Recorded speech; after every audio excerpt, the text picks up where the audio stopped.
तुमच्यापैकी अनेकांच्या आयुष्यात हे घडलं असेल किंवा ॲटलिस्ट तुम्ही हे बघितलं असेल. एखादं दुकान आहे, काउंटरच्या पलीकडे एक 15-16 वर्षांचा मुलगा आहे आणि त्याच्याबरोबर त्याचे वडील आहेत. मुलाला काहीतरी हवं असतं, एखादी सायकल, एखादा घड्याळ, एखादा कॅमेरा, एखादा फोन. वडील एकदा किंमत बघतात आणि मुलाकडे बघून म्हणतात, आता आपल्याला परवडत नाही, आता घ्यायला नको. आणि तिथंच तो विषय संपतो. पुढं वाद नाही, चर्चा नाही. पण आज त्याच दुकानाच्या जागेला एक स्क्रीन उभी आहे आणि त्या स्क्रीनवर तीच किंमत आता डायरेक्ट किंमत म्हणून दिसत नाही, तर ती दिसते महिन्यांच्या हप्त्यामध्ये. फक्त 2,000 रुपये प्रति महिना. नो कॉस्ट EMI असं पुढे लिहिलेलं असतं.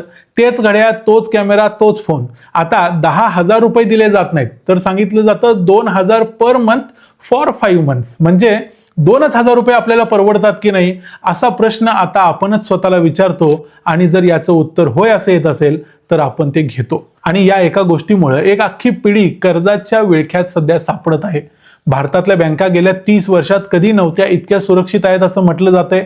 NPAचं प्रमाण अनेक दशकांतल्या निच्चांकावरती आहे. एवढं सगळं चालू आहे, तर मग जेन झी कर्जाच्या विळख्यात का अडकलेली आहे? कर्ज तर प्रत्येक पिढीनं घेतलेलंच होतं. मागच्या पिढीचं कर्ज वेगळं होतं असं म्हटलं जातंय. आताचं कर्ज वेगळं आहे. ह्याचं कारण काय? आणि सर्वात महत्त्वाचा प्रश्न, एका पिढीच्या हातात इतकं सोपं कर्ज पोहोचलं कसं? या सगळ्या प्रश्नांची उत्तरं शोधायचा प्रयत्न करूया आजच्या या व्हिडिओमध्ये. मी आहे रणजित यादव आणि तुम्ही पाहताय द मराठी बाणा. पहिल्यांदा थोडे आकडे बघू, कारण त्याशिवाय पुढचं काही कळणार नाही. रिझर्व्ह बँकेच्या फायनान्शियल स्टॅबिलिटी रिपोर्टनुसार भारतीय कुटुंबांवरचं कर्ज GDPच्या साधारण 45% पोहोचलेलं आहे. आता एवढ्यावरून घाबरून जायचं कारण नाही, कारण जगातल्या श्रीमंत देशांच्या मध्ये हे प्रमाण याच्यापेक्षा दुप्पट तिप्पट असतं. खरी गोम आकड्यात नाही, तर ती आकड्यांच्या आतमध्ये आहे. या एकूण कर्जापैकी घरासाठी घेतलेल्या कर्जाचा वाटा 25% आहे आणि घर सोडून इतर कारणांसाठी घेतलेल्या वैयक्तिक कर्जाचा वाटा आता 58% पुढे गेलाय. आपल्या आधीच्या पिढ्या कर्ज घ्यायच्या ते मालमत्ता उभी करण्यासाठी, घर, शेती, दुकान, ट्रॅक्टर, गाडी, म्हणजे कर्ज संपल्यानंतर हातात काहीतरी राहायचं. आजचं कर्ज मालमत्तेसाठी घेतलं जात नाही, ते उपभोगासाठी, चैनीसाठी घेतलं जाते आणि उपभोग संपला की फक्त राहतो तो हप्ता. रिझर्व्ह बँकेच्या आकडेवारीनुसार कर्ज घेणाऱ्या प्रत्येक भारतीयामागे सरासरी कर्ज आता जवळपास 4.25 लाख रुपयांच्यावर गेले. पण इथं तुमच्या मनात एक रास्त शंका येईल, कर्ज तर आपल्या आजोबांनी देखील घेतलं, वडिलांनीही घेतलं, मग यात नवीन काय आहे? असं काय वेगळं आता होतंय? आणि इथेच या गोष्टीचा सर्वात महत्त्वाचा भाग येतो. ट्रान्स युनियन सिबिल या क्रेडिट ब्युरोनं जुलै 2026 मध्ये एक अभ्यास प्रसिद्ध केला, एक रिपोर्ट दिलाय. त्यात त्यांनी 2 पिढ्यांची सारखी तुलना केलेली आहे. म्हणजे एक होती मिलेनियल आणि दुसरी म्हणजे जेन झी. आता सिबिल कोण आहे ते तर तुम्हाला माहिती असेलच, कारण सिबिल कडून अनेक वेळा तुमचे क्रेडिट रिपोर्ट चेक केले जातात. 1980 ते 1994 मध्ये जन्मलेली मिलेनियल पिढी जेव्हा 2018 साली पहिल्यांदा क्रेडिट कार्ड घेत होती आणि 1995 ते 2010 मध्ये जन्मलेली जेन झी पिढी जेव्हा 2024 साली क्रेडिट कार्ड घेत होती, त्यामध्ये दोघांच्या मध्ये देखील मूलभूत फरक होता. दोघांच्याही आयुष्यातलं पहिलंच क्रेडिट कार्ड होतं. आता आकडे ऐका. मिलेनियल्स पैकी 56% लोकांनी जेव्हा पहिलं कार्ड हातात घेतलं तेव्हा त्यांच्या नावावर कुठलंही कर्ज नसायचं. क्रेडिट कार्ड हेच पहिलं कर्ज.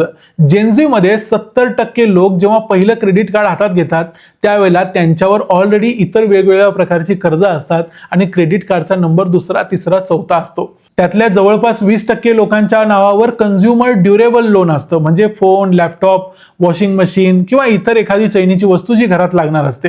जवळपास 25% लोकांच्या नावावरती एखादं छोटं पर्सनल लोन असतं.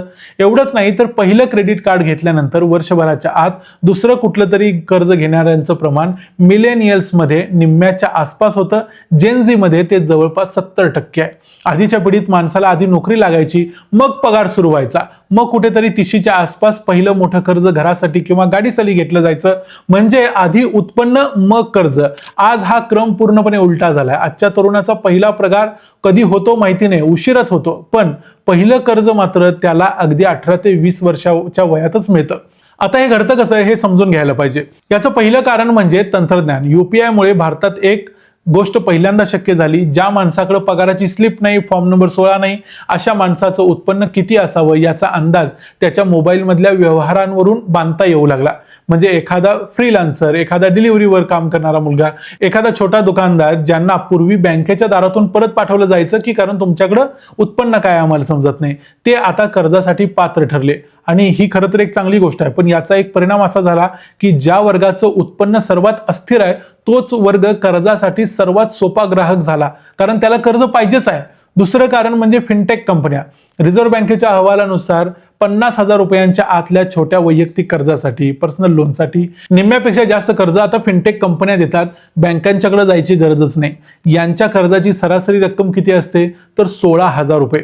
म्हणजे 16,000 रुपयाचं जर कर्ज असेल तर ते कर्जच वाटत नाही. आणि यातली 70% जास्त कर्ज ही अनसेक्युअर्ड आहेत, म्हणजे त्याला काही तारण नसतं. या फिनटेक कर्जामधलं थकबाकीचं प्रमाण आता 6.25% आसपास आहे. बँकांच्या तुलनेत जवळपास 1.5 पट आहे.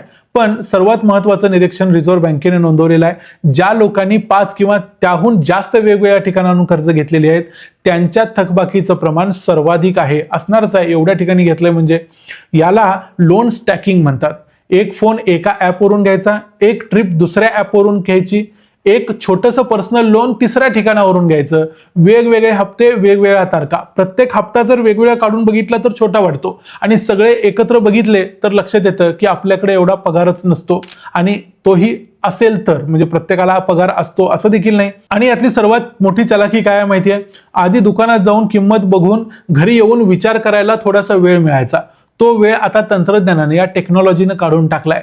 तुम्ही दुकानात गेला आणि तुम्हाला जर परवडत नसेल तर तुमचा इगो हर्ट होतो आणि तुम्ही त्यासाठी जे करायला लागेल ते करता.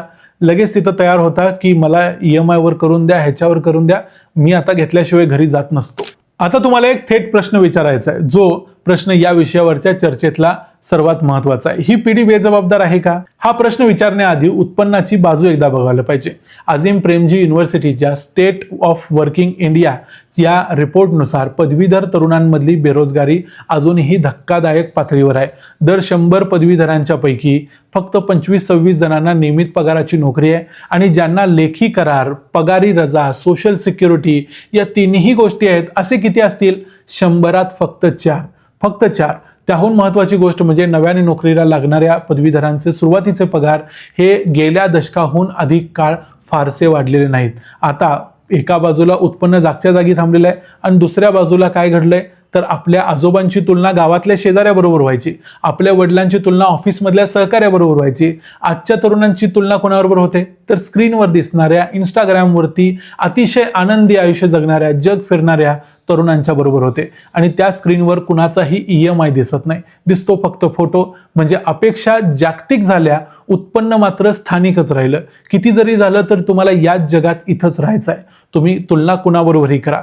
या दोघांच्या मधलं जे अंतर आहे ते कशामुळे भरून काढलं जाते तर ते कर्जानं भरून काढलं जाते. आणि ही पिढी बेजबाबदार आहे, हे उत्तर सोपं आहे, पण हे अर्धसत्य आहे. आणि आता हे अंतर प्रत्यक्षात कसं दिसतं ते बघा. एअरबीएनबीनं जानेवारी 2026 मध्ये प्रसिद्ध केलेल्या एका अभ्यासानुसार भारतातल्या जेनझी पैकी 62% तरुणांचा यावर्षी एखाद्या कॉन्सर्टला किंवा फेस्टिवलला जाण्यासाठी प्रवास करायचा विचार आहे. 76% लोक असे आहेत जे एखाद्या कार्यक्रमासाठी आयुष्यात पहिल्यांदा एका नव्या शहरात गेले, आणि अशा एका ट्रिपवरचा सरासरी खर्च जवळजवळ 51,000 रुपये झाला.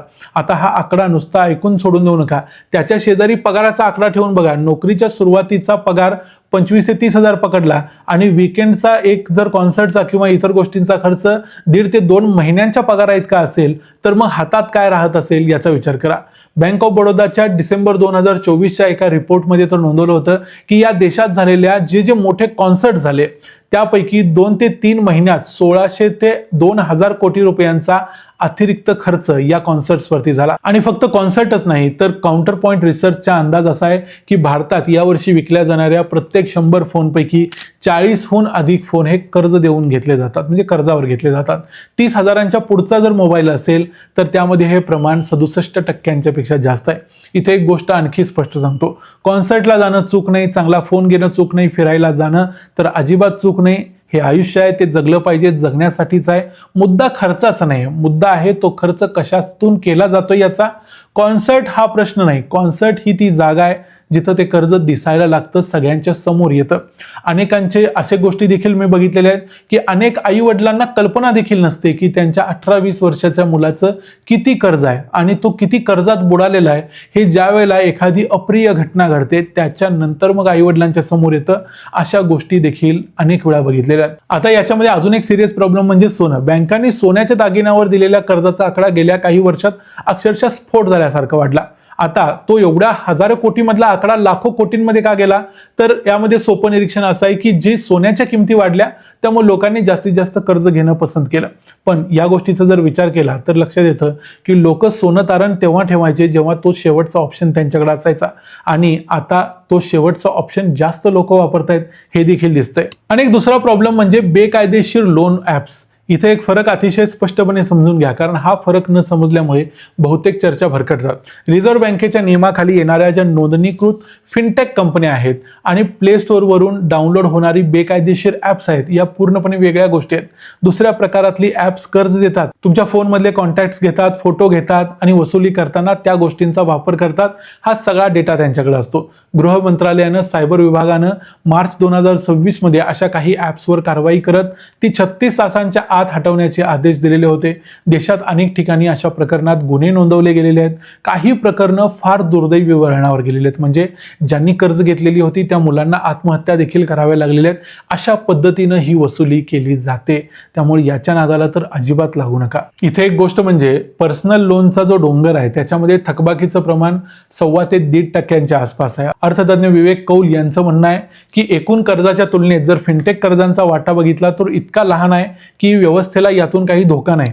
आणि सर्वात महत्त्वाची गोष्ट सिबिलचं निरीक्षण असं आहे की सुरुवातीला चुका करणारे जे तरुण असतात ते 2-3 वर्षामध्ये सावरतात आणि अधिक शहाणपणानं कर्ज घ्यायला शिकतात.